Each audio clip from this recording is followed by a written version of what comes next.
অতিথিমণ্ডলী, হযরত উলামায়ে কেরাম, পুলিশ প্রশাসনের ব্যক্তিবর্গ এবং বিভিন্ন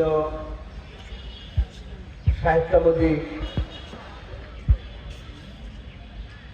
আমার শিক্ষার্থীবৃন্দ, আসসালামু আলাইকুম রহমতুল্লাহ। আমরা অত্যন্ত আনন্দিত, গর্বিত যে সম্ভবত এই প্রথমবারের মতো নেত্রকোনা কালেক্টরেট ময়দানে ইসলাম প্রিয় লোকদের জন্য একটি পরিপূর্ণ বইমেলা 4 দিনব্যাপী অনুষ্ঠিত হতে যাচ্ছে। এটা আমাদের জন্য খুবই আনন্দের বিষয়, অত্যন্ত আরাধ্য বিষয়। আমি আমার ব্যক্তিগত পক্ষ থেকে আয়োজকবৃন্দের প্রতি আমার প্রাণ ঢালা শুভেচ্ছা এবং মুবারকবাদ জ্ঞাপন করছি। বিশেষ করে আসাদুর রহমান আকন্দ এবং তার সাথীগণ